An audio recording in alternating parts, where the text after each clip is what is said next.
Assalamualaikum warahmatullahi wabarakatuh. Bismillahirrahmanirrahim. Nahmaduka ya ghafuru ya syakuru. Mashalli wa sallim barik ala sayyidina maulana Muhammadin wa ala alihi wa sahbihi asmin. Nah, ketika Fatihah itu sebegitu keramatnya, sebegitu topnya, itu setan rapat, singkat cerita itu yang tadi dipimpin oleh iblis yang sedang terkapar apa? Terus tadi obatnya enggak ada, cuma dia shock karena ada surat yang turun yang melafatkan itu pasti selamat dari apa? Neraka. Nah ini gimana saran Anda? Terus sarannya adalah bikin orang-orang itu lupa tidak baca Fatihah. Nah ini rapatnya iblis. Idzabu wajtahidu hatta tufilu qulubahum hatta la yaqulu hadhihi surah. Kala yuksiru qira'ataha wa la yakunu lahum ajrun wa thawabun bal yakunu lahum adzabun wa iqabun.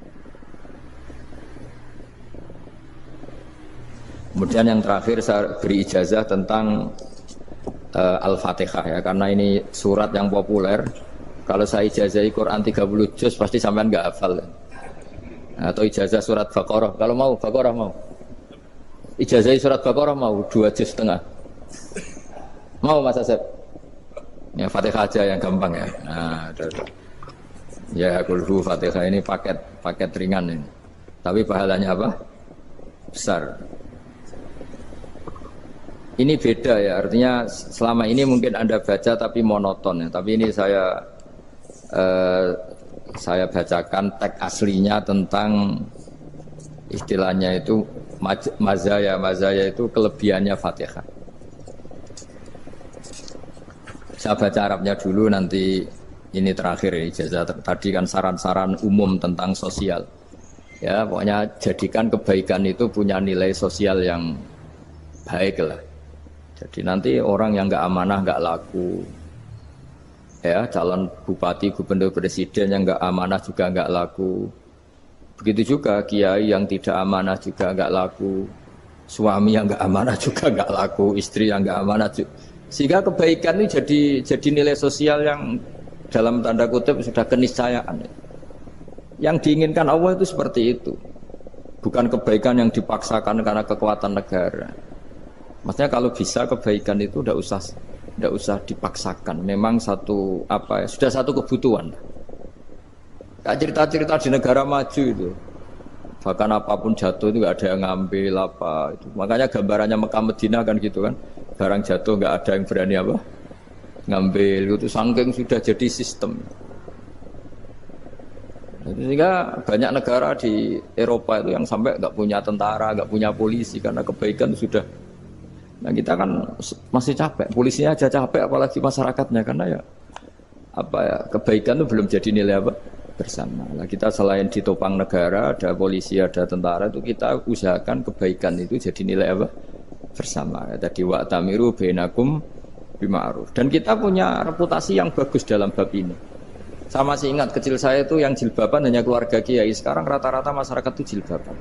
Dulu yang sekolah SMP, SMA itu jilbaban kadang dulu malah dilarang ya, harus sama seperti itu seragamnya. Sekarang sudah boleh dan nyaman. Lama-lama yang dapat simpatik ya yang pakai pakaian model tertutup seperti itu. Lama-lama gamane cara wong golek mantu ya golek yang seperti itu daripada yang blodor. Lama-lama jadi nilai bersama. Ya ingin saya seperti itulah. Di terminal juga sama. Orang mau makan cari warung yang kelihatan ada ayat kursinya, pakai jilbab, atau paling enggak dia enggak mungkin lah nyuguhkan yang tiren atau yang haram. Kan ada garansi sosial, ada apa? Ada garansi apa? Sosial dengan penampilan yang soleh itu kan, masa iya nyuguhkan oplosan babi gitu misalnya itu. Jadi nilai sosial itu harus benar-benar jadi nilai. Sehingga negara biar enggak capek-capek. Polisi juga gak capek kan, karena tugasnya corong Jawa mau ngawat-ngawati tok, tapi sudah tidak perlu tegang karena kebaikan sudah jadi nilai bersama. Ya, ingat-ingat ya ayatnya tadi, wa'tamiru bainakum bima'ruf. Jadi kebaikan itu harus jadi nilai bersama. Iktimar itu menjadi urusan bersama. Makanya kalau kita rapat besar disebut apa? Muktamar. Muktamar itu urusan bersama. Tadi imamnya sholat juga menopang Gojek karena nggak lama-lama nopang Grab, nopang Kernet, nopang penjaga Indomaret, penjaga bensin, pom bensin. Lah dia hanya punya waktu 5 menit terus imamnya baca Baqarah kan. Iya imamnya mursyid, mungkin dia tambah lama tambah dapat aplaus dari muhibbinnya, tapi makmumnya dia tambah lama tambah dapat penghormatan dari pecintanya, tapi kitanya wah khusyuk wali kan, dia dapat status naik lah, kita yang sudah tidak ikut jadi wali diganggu apa pekerjaannya. Kalau ada imam seperti itu sampai mufarokoh saja, niat ya Allah sampai sini saja saya makmum orang itu, silakan orang itu punya urusan sendiri dengan jenengan ya sudah, atau salib saja apa. Ya, itu boleh kalau dalam fikih namanya apa? Mufarokoh. Mufarokoh itu niat. Tapi kamu jangan langsung selonong mufarokoh, niat dulu. Pamit sama Allah bahwa sekarang mau mufarokoh. Ya, tapi ya jadi sholat yang aneh kan, imamnya masih rukuk, kamu terus sujud, terus apa-apa selesai ya. Mungkin dalam pandangan itu orang lain ini maksudnya makmum gimana ini kok begini. Tapi sudahlah Allah Maha tahu. Insya Allah dimaklumi. Ya saya baca tentang Fatihah ya, karena sampean pasti sering baca Fatihah. Supaya apa sekaligus jadi jimat lah gitu. Jadi kalau kamu sering di jalan-jalan yang mungkin sepi atau mungkin kan tidak semua teman Grab itu nasibnya bagus yang di Semarang Jogja. Mungkin yang di Kalimantan di Papua kan ada yang 10 kilo gak ketemu rumah, ya kan? Ya lihat di TV-TV itu kan kasihan kan. Sudah 10 kilo gak ketemu rumah, penumpangnya kewekar preman tuh kan. Ini makan orang enggak kan gitu. Kan ujiannya dua. Kalau penumpangnya cantik itu ya kecoba syahwat, kalau preman takut. Jadi orang itu selalu ujian itu. Sing sedengan itu kan jarang orang itu. Jadi kalau penumpangnya perempuan cantik ujiannya itu syahwat, kalau preman ujiannya ketakutan. Kalau orang yang lemah bawa uang ujiannya kamu ingin garong. Jadi hidup itu memang semuanya ujian. Liyabluwakum ayyukum ahsanu amala. Makanya saya sering ditanya oleh teman-teman, Gus, nah ujiannya kenal wong wedok elek piye sama? Kenal wong ayu ujiannya syahwat, kenal wong elek ujiannya ngenyek, itu sama-sama dosa. Syahwat ya dosa, ngenyek juga dosa. Wah elek keriting untune metu ya dosa ngomong gitu.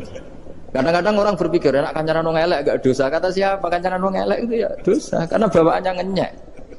Ngenyek itu menyepelekan itu. Makanya saya itu ya nggak mau berteman sampean. Nanti kan bawaannya ngenyek atau seneng ya tidak tahu. Ya sudah ada takdir saja kalau ketemu ya tak ulang ngaji gitu. Tapi ini ngaji terakhir, setelah ini ngaji biasa aja, tidak usah resmi gini. Ngaji kok resmi aneh. Pokoknya nanti suatu saat kalau pandemi sudah berlalu saya akan ngaji Rebone, lalu ini ngaji.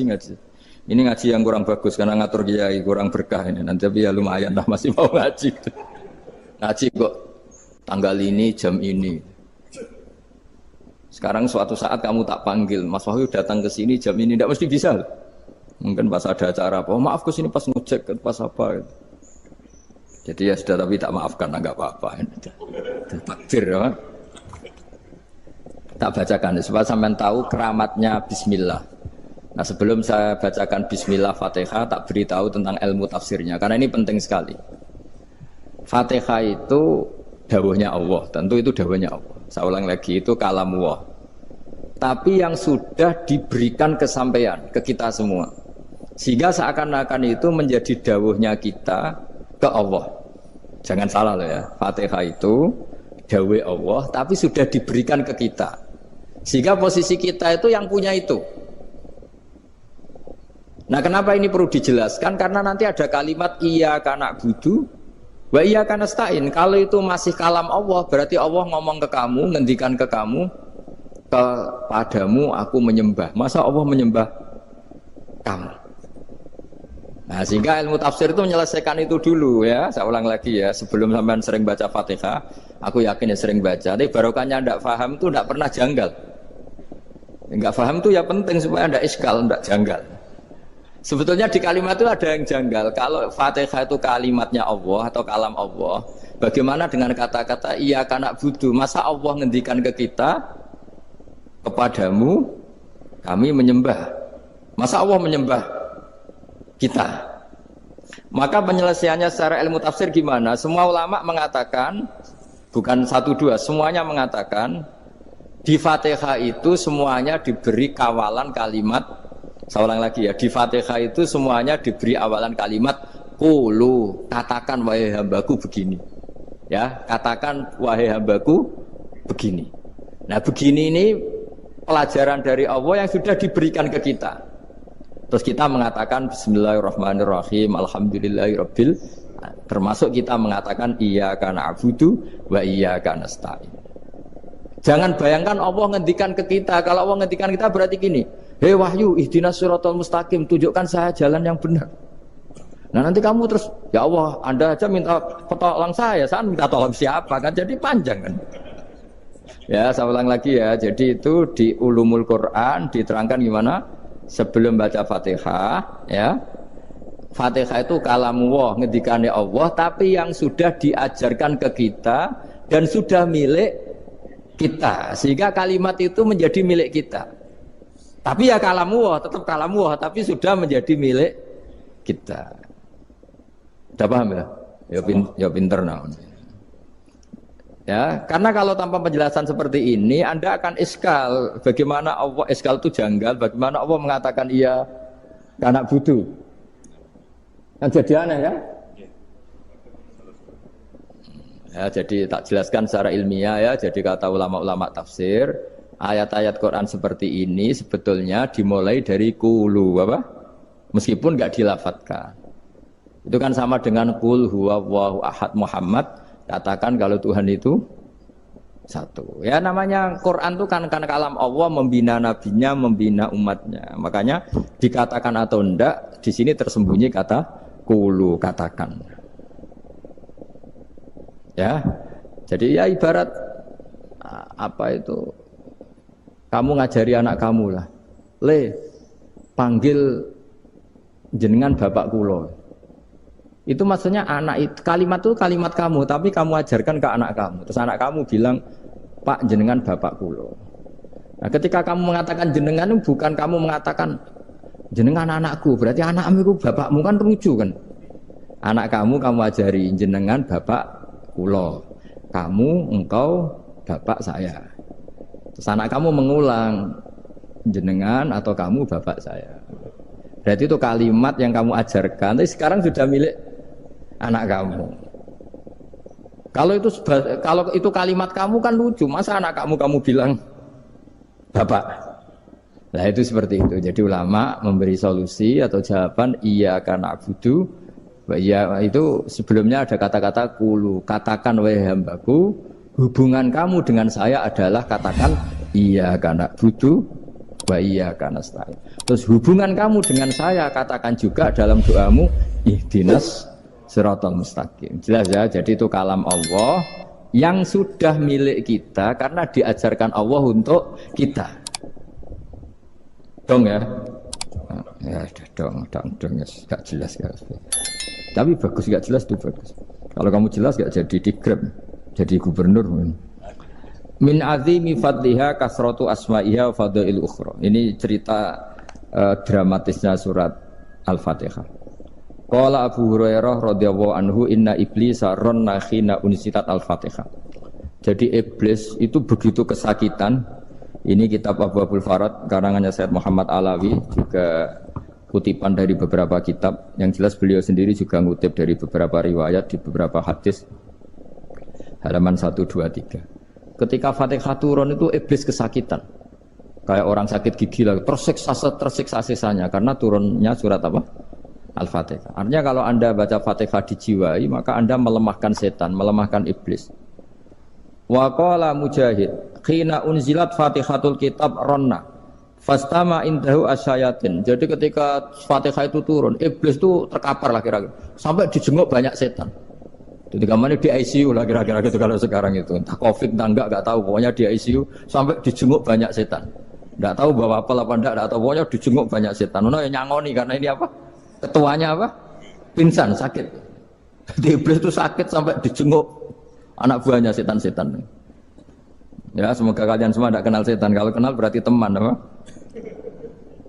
Wa qalu misla dzalik. Wa qala lahum laisa mimma taquluna syai'un walakin unzilat suratun laisa ajru qailiya illa an harrama alaihi nar jahannam. Saya ini bukan sakit fisik kata iblis. Kamu tidak usah jenguk saya, datangkan dokter terbaik, tidak usah. Saya ini tidak sakit fisik. Saya ini sakit karena ada surat yang diturunkan, yang pahala yang melafatkan surat itu pasti selamat dari neraka. Padahal misi terbesar saya ini supaya manusia masuk neraka sekarang punya tamengnya. Wah pusing kan? Ya seperti orang lah goda sampeyan ternyata sampean setia itu kan pusing. Nah ternyata tidak setia itu yang akhirnya ribet kan itu.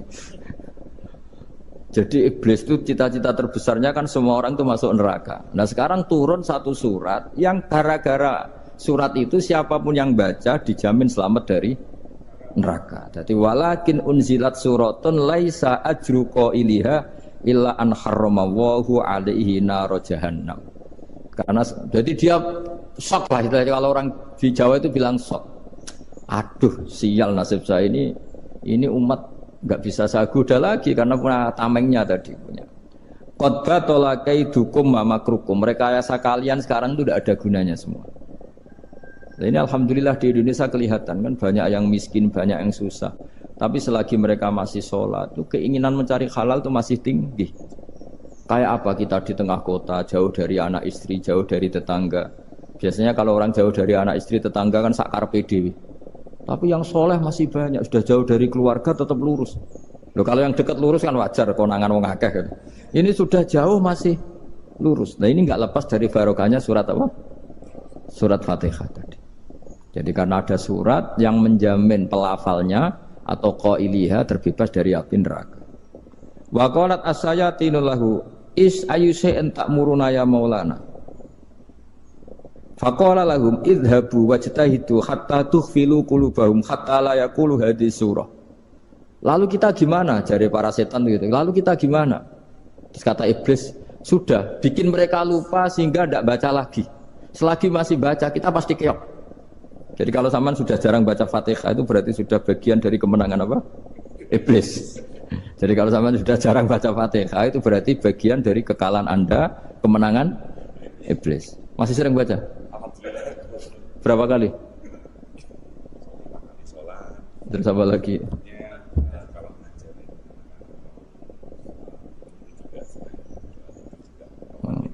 Kok 5 kali tok itu? Berarti pas sholat fardu tok itu? Enggak 5 kali itu mendingan itu 17. Kamu itu ngitungnya jangan 5 ini. 5 waktu itu berarti lumayan kan? Berapa? 17 ya? Ya. 17 ya? Ya.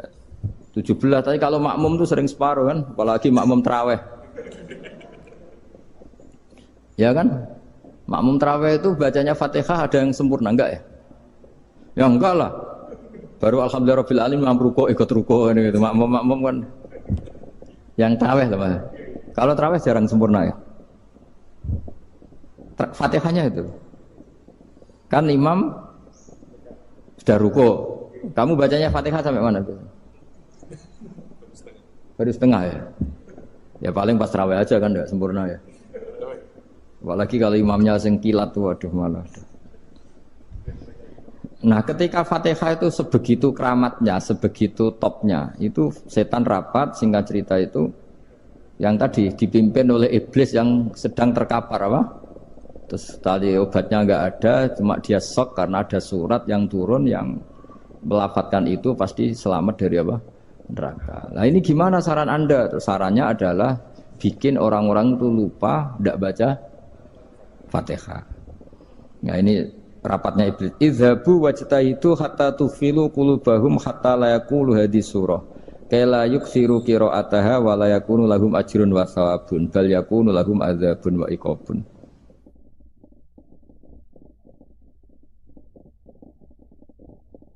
Jadi saya mohon selama ini Anda sudah baca, tapi mungkin hanya rutin saja. Napa rutin saja? Jadi barokahnya ngaji ini kamu punya kekuatan atau punya semangat membaca karena ini surat yang luar biasa. Ibarat gini, kalau sampean tanya, saya juga sering mikir, masa Gus hanya surat kok punya kekuatan seperti itu?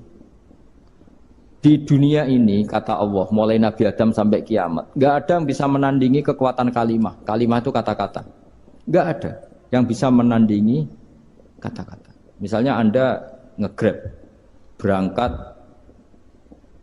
istri cuek, berangkat cuek. Itu beda dengan ketika meskipun satu kalimat. Wes Pak, muga-muga dilindungi pangeran, mugi-mugi jenengan selamat. Itu menjadi teduh dan semangatnya luar biasa karena kayak mendapat support. Jadi kira-kira kalimat itu hubungannya kita dengan Allah, Fatihah itu seperti itu. Kamu melafadzkan satu kata-kata yang dibenarkan langit bumi, dibenarkan aras, dibenarkan malaikat, dibenarkan semua penghuni di dunia ini. Sehingga itu efeknya luar biasa. Itu seperti gini ya, kamu cerai sama istri, terus nikah lagi katut babon. 10 tahun anak kamu dididik, ibunya benci kamu. Dan memang Anda layak dibenci. Duwidek. Dan sampai nggak pernah manggil kamu Pak. Suatu saat kamu tentu rindu kan ingin dipanggil bapak oleh anak kamu. Suatu saat anak ini manggil kamu Pak E. Wah, itu senengnya bukan main. Hanya sebuah kata-kata. Makanya kadang-kadang orang itu tanya sama kiai, ijazah lafadz ini gunanya apa sih? Itu ijazah-ijazah itu untaian kata-kata. Yang kata-kata ini dibenarkan langit dan bumi dan aras dan para malaikat, sehingga efeknya itu luar. Nah ibarat seperti itulah, kamu melafadzkan Fatihah itu melafadzkan kata-kata yang dibenarkan Allah dan Rasul dan semua malaikat, semua penghuni langit. Maka ini efeknya pasti luar. Nah di sini lah orang-orang dulu itu tahu keramatnya itu, sehingga ketika melawan Belanda, melawan Jepang dulu itu kalimat-kalimat itu menjadi mantra yang luar biasa. Doa lah, doa yang luar biasa. Tapi di era modern karena orang sudah tidak ngerti itu, dianggap itu mantra, jimat, khurafat, bid'ah, waduh ribet meneh malah. Sebetulnya tidak seperti itu. Memang kata-kata ini kekuatannya luar biasa. Sama kesakitan hati kamu juga karena itu. Ngojek wangilan. Lha Pak di bojo kok kowe gagah tok kere. Wah, iku seling terus mesti. Padahal kalimat itu kan tidak melukai secara fisik, tapi apa kerjanya sesuk saras-sarasen. Karena terus dengan pengadilan seperti itu kan ngapain kerja demi perempuan yang seperti ini. Lagi-lagi kata-kata ini luar. Nah bayangkan kalau kata-kata itu adalah kalimat yang diajarkan Allah lewat Rasulnya, lewat malaikat Jibril. Kayak apa kekuatannya itu? Nah kira-kira Fatihah itu gitu. Kalimat yang baik, kalimatan thayyibah diajarkan oleh Allah dan Rasul. Kayak apa kira-kira kekuatannya? Pasti luar biasa. Wong support yang dikatakan istri kita, anak kita aja luar biasa. Apalagi ini support yang diajarkan Allah dan Rasul. Ya makanya saya mohon kalau baca Fatihah, baca kalimat-kalimat thayyibah ketika sholat itu dijiwai. Ya misalnya Rabbana lakal hamdu mil'us samawati wa mil'ul ardi wa mil'u ma syi'ta min syai'im. Engkau zat yang layak dipuji dan pujian ini memenuhi langit dan bumi. Karena kita tahu nggak ada sejengkal di alam raya ini kecuali di situ ada rahmat Allah. Misalnya kamu bisa lewat sampai rumah saya, kamu mungkin anggap biasa saja. Coba kalau ngalami likuifaksi, tahu-tahu bumi ini ambles, bisa ngelewati yang likuifaksi itu luar. Tanyakan orang pernah ngalami likuifaksi di Sulawesi, itu melihat bumi bisa diinjak gak ambles itu, wah luar. Dan sampean gak ngalami itu sehingga lewat bumi ya biasa aja. Coba kalau ngalami seperti tidur, ya biasa aja. Coba kalau ada gempa, bahwa bumi tenang ini sudah nikmat yang luar biasa. Masa kamu ngaku nikmat nunggu digituin? Ya kan? Nah, makanya baca Fatihah dijiwai lah bahwa ini kalimat yang luar biasa. Nah, saya teruskan. Warwa Muslimun fi sahihihi an Ibnu Abbas radhiyallahu anhuma annahu qala bainama Jibril alaihi salam qaidun dan Nabi sami anaqidan min fawqih farafa'a ra'sahu faqala hadza babun minas sama futihal yawma lam yuftaqadhu ilal yaum fanazala minhu malakun faqala hadza malakun nazza ilal ardi walam yanzil qattu illal yauma fasallim waqal absyir binuraini qad uti tahuma lam yu'tahuma nabiyyun qablak Fatihatul kitab wa khawatimu suratil baqarah. Jadi suatu saat Jibril ini jagongan kira-kira gitu sama Rasulullah.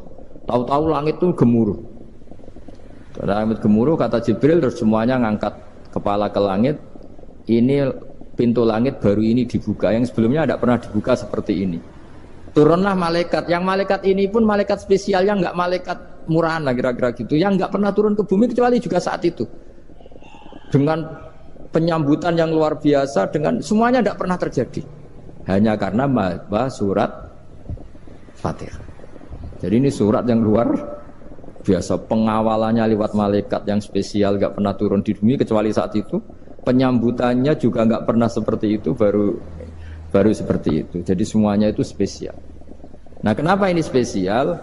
Karena di situ ada isi puja-puji kepada Allah Subhanahu wa ta'ala. Ada ikrar kita, alhamdulillah rabbil alamin, ar-rahmanir rahim. Ikrar ini penting. Kalau contoh paling gampang gitulah. Kamu punya istri selama ini cerewet terus. Suatu saat ngomong, "Pak, tak angen-angen ra ono wong lanang koyo sampeyan." Wah, itu langsung tidak ada lelaki sebaik engkau. Itu sama senengnya, masya Allah. Karena ada ikrar dari seorang istri ke kamu. Nah, bayangkan kalau ikrar kita sebagai hamba diakui oleh Allah Subhanahu, maka ikrar ini akan dicatat sebagai kebaikan kita yang kita panen nanti di akhirat. Karena ada ikrar. Kita ikrar bahwa alhamdulillah rabbil alamin. Kita ikrar ar-rahmanir rahim. Kita ikrar maliki yaumiddin. Kita ikrar iyyaka na'budu wa iyyaka nasta'in. Ya, sampean misalnya jadi orang Indonesia, ketemu orang Indonesia yang makmur di Jerman, terus lupa Indonesia. Kamu orang Indonesia? Enggak, saya enggak orang Indonesia. Mangkel gak kira-kira? Mangkel. Karena salah ikrar kan gitu. Ya, jadi saya mohon jangan anggap kalimat itu hal yang biasa, tapi luar biasa. Nggih, ngoten mawon. Assalamualaikum warahmatullahi wabarakatuh.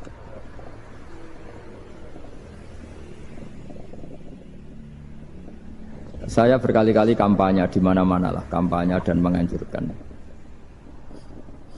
Di antara catatan dalam Suhufi Ibrahim wa Musa kan ada kan di Quran itu yang dinamakan lampiran-lampiran wasiatnya Nabi Ibrahim dan Nabi apa? Musa. Itu di antara catatannya begini. Orang yang punya akal itu adalah orang yang bisa menikmati sesuatu yang baik. Misalnya gini, contoh gampang gini. Kamu punya anak pertama atau punya anak yang masih kecil, itu gendong tuh senangnya bukan main. Melihat anak sehat tuh senangnya bukan main.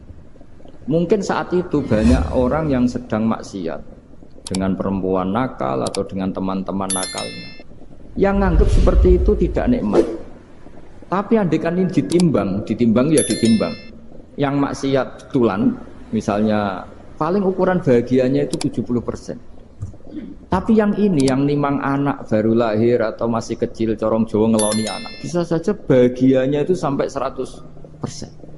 Artinya selama ini kesalahan kita adalah nganggep maksiat itu pasti menyenangkan dan taat itu tidak menyenangkan. Makanya saya berkali-kali fatwa, untuk melawan kenikmatan maksiat, orang harus terbiasa menikmati taat, menikmati kebaikan. Jangan kira kita nimang istri nikmat, nimang anak nikmat, ketemu teman yang lama tidak ketemu juga nikmat. Artinya kita akan melewati berjam-jam untuk jagungan sama teman, sama anak, sama istri. Dan itu harus kamu nikmati supaya mengganti tidak berkebutuhan nikmat yang lewat jalur maksiat. Jadi saya mohon sarana-sarana yang menyenangkan itu, yang taat itu kita maksimalkan. Makanya bapak saya itu sering pesen, kowe nak ngaji sing guyon, sing seneng. Nganti wong maksiat itu karena cari kesenangan. Coba kalau kesenangan itu sudah didapatkan saat taat, maka tidak butuh lagi kesenangan yang berbentuk maksiat. Makanya orang-orang wali dulu kalau sudah sholat itu gak bisa berhenti karena merasa nikmat. Makanya Nabi pernah ngendikan wa qurratu aini fi sholat, nyaman saya itu kalau sedang sholat.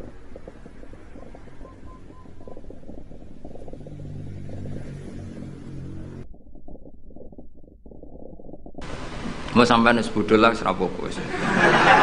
Wong sak pinter-pintere wong cara pangeran ya tetep bodho. Dadi aku muni bodho kalimatu madkhin ora kalimatu dzambin wis pancen wis. Lan kula niku ngelem kiai yo biasa, ngritik yo biasa, wong paling hukumku ora penting, sing penting hukumnya Allah Subhanahu wa taala. Sampeyan tak bedheki. Kawin cara Islam itu saking detail. Nek mbok rungokno yo ana ngawur. Tapi ngawur sing ilmiah. Misal aku ngawekno hamdan uzawi juga alama amarakallahu bihi min imsakin bi ma'ruf au tasrihim bisa. Jajal kok rungokno umpama wong ora bodho, iku ora mangkel mek kalimat iki. Jong kowe tak kawekno ya. Ya nak tepak ya terus, nak ora tepak ya pegatan. Lho iya kan artinya kan uzawi juga alama amarakallahu bihi. Kamu tak kawinkan sesuai perintahnya Allah, yaitu pilihannya hanya dua, min imsakin bi ma'ruf, nak maslahat ya terus, au tasrihim. Nak ora tepak ya pegatan. Tapi nak terus ya sing apik. Nak pegatan sing apik. Pegatan apik ya orang bawa dunya, orang ngetakno dunya wis pegatan. Aja kok rabi wis ngetakno dunyane mertua lagi pegatan elek. Itu coba andekan itu orang paham semua. Mesti kan wong urung-urung kok sebatas. Tapi barokah ora paham. Amin amin. Berarti betapa barokahnya kebodohan ini. Kok kowe nyesal lho apa wong barokah ngono itu. Coba umumnya kiai kalau ngakatkan gimana coba? Seperti tadi kan? Coba saya artikan, uzawiju ngawekno ingsun ka ing sira. Alama sesuai ngatasi perkara.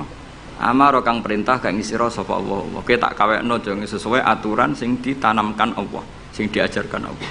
Yaitu min imsakim, yaitu ngeker kelan apik, mesti nikah terus. Au tasrihin to megat, engko nak megat ya. Lah tasrif biasa kira-kira nek dadi manten sugih ya pegatan-pegatan tapi aja ngentekno donyane sik. Nah, karena Quran itu ilmiah. Ilmiahnya apa? Potensinya orang kawin ya hanya dua itu. Kalau enggak terus ya pegatan, daripada kaget di belakang sudah diomongkan dulu di depan. Loh di mana-mana ilmiah itu kan gitu kan? Kalau kita mau pergi ke Jakarta, kita sebagai supir yang baik, pinten jam? 4 jam misalnya. Tapi kalau ada macet ya 6 jam. Tapi kalau ada kejadian di luar duga ya 3 hari. Itu ilmiah, sesuatunya di kayak militer itu loh. Alternatif A, ada alternatif B, alternatif C. Pilot ya gitu. Otomatis kalau nggak bisa manual, kalau bisa semuanya ada alternatif. Kawin ya gitu. Enggak nang orang pegatan segawe alternatif. Ndak ada gitu maksudnya. Wah seneng kamu nafsiri sing salah. Resiko dadi kiai ngoten niku. Kula bolak-balik dijampami tiyang Jogja napa tiyang Jakarta, tiyang Surabaya. Gus kula tak nulis buku jenengan. Ya tapi tetap bukumu sing nafsiri kowe ora aku. Mang resiko jadi wong top. Wong do nafsiri dhewe-dhewe. Aku kadang gumun aku sing ngomongnya ra tau di pikiran ngono. Kok sing nafsiri pikirane ngono iku sing bulet menafsir. Tapi itu resiko, memang apa? Jadi wong alim gak wong ayu. Wong ayu ketemu Hamdani guyu. Hamdani nafsiri seneng, sing wong ayune bocah kok lucune ngono. Wong alim ya. Kula nu kadang didudono tiang-tiang. Didudono tiang-tiang. Gus ini ada buku tentang jenengannya, ada WA tentang jenengan. Lho aku sing duwe awak wae ora dipikiran ngono kok sing nafsiri tok ndi-ndi ku piye. Wis tangan-tangan wis kaya wong ayu ngono. Wong ayu senyum. Sing disenyumi nafsiri apa? Senang. Sing ayu nganggepe lucu. Tak anggap wong latihan. Dadi wong sing nulis tentang kula sing ra bener tak anggap wong latihan urip ngono wis ora usah repot. Tapi itu memang mau ndak mau. Dulu zaman sahabat yang ngalami seperti itu. Nabi misalnya dapat wahyu alladzina amanu wa lam yalbisu imanahum bidzulmin ulaika lahumul amnu wa hum. Orang yang iman kemudian imannya enggak tercampuri sama kezaliman sama sekali karena pakai nakirah. Iman yang tanpa zalim sama sekali itulah yang aman. Ulaika lahumul amn. Sahabat punya tafsir sendiri. Karena pikiran mainstream di sahabat, zalim itu watu syai' fi ghairi mahalli. Meletakkan sesuatu yang tidak pada maka mereka bilang ayyuna lam yazlim nafsa. Wah kalau iman syaratnya gitu ya berat ya Rasulullah. Siapa sih yang enggak pernah zalim? Terus Nabi ngendikan laisa huwa kama ta'nun. Sebagian riwayat laisa huwa kama taqulun. Oh itu tidak yang seperti kamu bayangkan. Alam tasma qaulallahi ta'ala, yaitu dawuh Luqman Hakim, la tusyrik billah innasyirka la zulmun azim. Ndak maksudnya bukan zalim batu syai' fi ghairi mahal ya, tapi apa? Syirik. Jadi berarti maknanya gimana? Orang yang iman dan kemudian dalam iman itu tidak melakukan syirik sama sekali. Itu artinya kan sahabat punya tafsir yang beda dengan yang membawa Quran. Untung zaman itu ada Nabi diklarifikasi. Nah saya ini masalahnya penulis-penulis tentang kiai atau klarifikasi. Luwih pinter timbang kiai ini. Bingung kan? Itu dulu zaman orang soleh semua. Zaman orang soleh semua. Mencintai perempuan itu baik. Karena maknanya cinta itu ora demenan. Saya ulang lagi, maknanya cinta itu tidak demenan. Yaitu perempuan dilihat sebagai sarana reproduksi atau sarana pendidikan. Karena kita tahu pertama kali anak-anak dapat ilmu dari siapa? Ibu. Ibu itu seorang perempuan. Jika bilang perempuan itu ora kok bayangno wong wedok sing semlohe sing menarik kok gak. Ya perempuan saja. Bisa ibu, bisa guru madrasah, bisa apa saja. Tapi ra wong ra saleh muni kiai itu harus mencintai perempuan. Itu dianggap ajaran sesat. Karena Mesti konotasinya urusan apa? Syahwat. Paham tuh sing maksudnya? Seneng dunia kayak ngoten. Zaman sahabat, itu banyak sahabat sing seneng dunia. Tapi wong soleh, senenge dunia itu juga perangkat kebaikan. Wong syarati jihad wajah itu bi amwalikum wa anfusikum. Sehingga wong darani seneng dunia itu ora ep. Wong perangkat kebaikan. Begitu juga senang perempuan. Dulu itu enggak F karena bayangnya perempuan itu kalau cantik ya dinikahin, kalau tidak cantik ya ibu atau guru, semuanya ini perangkat kebaikan. Tapi sekarang bilang perempuan itu konotasinya apa coba? Urusan syahwat. Sehingga dulu itu enggak masalah misalnya Nabi ngendikan wa hubbiba ilayya min dunyakum at-tibbu wan nisa. Karena orang masih waras semua, jadi itu enggak melahirkan salah tafsir. Padahal Nabi jelas ngendikan ada 3 hal yang saya ditakdir dicintakan, 3 hal itu. Yang 2 itu at-tibbu wan nisa, pewangian dan perempuan. Tapi dengan makna yang apa? Positif. Karena kalau perempuan enggak dididik, coba anak kamu pertama tahu kebaikan lewat siapa? Ibu. Ibu itu perempuan apa lelaki? Perempuan. Jadi dulu makna perempuan itu udah harus urusan. Ya, tapi kalau sekarang sampean ngomong itu, orang nafsiri kan macam-macam. Jadi itu sudah, itu resiko. Yang jelas kalau minta seminta-mintanya nafsiri Quran, hadis, nafsiri ulama itu jangan nganggo utekmu dhewe. Nganggo prosedur sing dikuasai perangkat itu oleh ulama. Makanya kalau masalah Quran sampai Kanjeng Nabi keras, man fassaral Quran fi ra'yihi falyataba wa maqadahu minan nar. Orang yang menafsirkan Quran dengan otaknya sendiri maka sama juga